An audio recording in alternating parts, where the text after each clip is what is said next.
Madhurag gold and diamonds, Madhurag building, Kannur road, Chakkarakal. Mattannur government ആശുപത്രിയിൽ സായാഹ്ന OP. പ്രവർത്തിക്കാത്തതിൽ youth കോൺഗ്രസിന്റെ പ്രതിഷേധം. ആശുപത്രിക്ക് മുന്നിൽ യൂത്ത് കോൺഗ്രസ് മണ്ഡലം കമ്മിറ്റിയുടെ നേതൃത്വത്തിൽ ധർണ നടത്തി. 10 ദിവസത്തോളമായി സായാഹ്ന ഒ.പി. മുടങ്ങിയിട്ട് ദിവസവും ഉച്ചയ്ക്ക് ശേഷം പ്രവർത്തിക്കുന്ന ഒ.പിയിൽ 100-ലേറെ രോഗികൾ ചികിത്സ തേടിയെത്തുന്നുണ്ട്. എന്നാൽ ഒ.പി. പ്രവർത്തിക്കാത്തത് രോഗികളെ ദുരിതത്തിലാക്കിയിരിക്കുകയാണ്.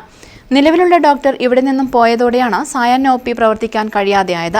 ഡോക്ടർമാരെ നിയമിച്ച് സായാഹ്ന ഒ.പി. പ്രവർത്തിക്കാനുള്ള നടപടി സ്വീകരിക്കണമെന്നാവശ്യപ്പെട്ടാണ് സമരം നടത്തിയത്.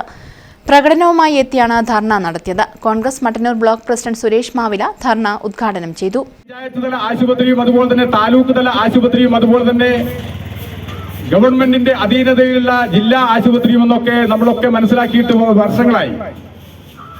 പക്ഷേ അത്തരം സാഹചര്യങ്ങളൊന്നും നടപ്പിലാക്കാതെ സാധാരണക്കാരന്റെ ആളുകളെ പ്രയാസപ്പെടുന്ന രീതിയിൽ മട്ടന്നൂർ നഗരസഭയും അതുപോലെ തന്നെ ഭരണാധികാരികളും പ്രയാസപ്പെടുത്തുന്ന രോഗികളെ അതുപോലെ തന്നെ കുടുംബങ്ങളെ പ്രയാസപ്പെടുത്തിക്കൊണ്ട് മുന്നോട്ട് പോകുന്ന ഈ ഒരു സാഹചര്യം അവസാനിപ്പിക്കണമെന്നാണ് ഈ സമരമുഖത്ത് നിന്നുകൊണ്ട് നമുക്ക് വളരെ വിനയത്തോടു കൂടി അഭ്യർത്ഥിക്കാനുള്ളത്.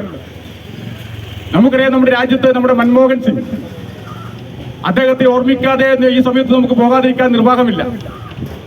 നമ്മുടെ രാജ്യത്ത് നിരവധിയായ ആരോഗ്യ മേഖലയിൽ നിരവധിയായ നയങ്ങൾ കൊണ്ടുവന്ന ഒരു പ്രധാനമന്ത്രിയാണ്. പി.കെ. ജിതിൻ അധ്യക്ഷത വഹിച്ചു. എ.കെ. രാജേഷ്, ആർ.കെ. നവീൻ കുമാർ, ശ്രുതി കൈനി, ജിഷ്ണു പെരിയച്ചൂർ, അരുൺ പ്രകാശ്, ശ്രീനേഷ് മാവില തുടങ്ങിയവർ പ്രസംഗിച്ചു. മട്ടന്നൂർ നഗരസഭ, കീഴല്ലൂർ, കൂടാളി, മാലൂർ പഞ്ചായത്തുകളിലെയും ഇരിട്ടി നഗരസഭയിലെ ചാവശ്ശേരി, ഉളിയിൽ, നടുവനാട്, വെളിയമ്പ്ര തുടങ്ങിയ പ്രദേശങ്ങളിലെയും രോഗികൾ മട്ടന്നൂർ ഗവൺമെന്റ് ആശുപത്രിയിലാണ് ചികിത്സ തേടിയെത്തുന്നത്. News bureau, Mattannur. അഹല്യയ്ക്ക് 30 വർഷത്തെ പാരമ്പര്യവും വിശ്വസ്തതയുമുണ്ട്. നേത്ര സംരക്ഷണത്തിന് നമ്മുടെ അഹല്യ.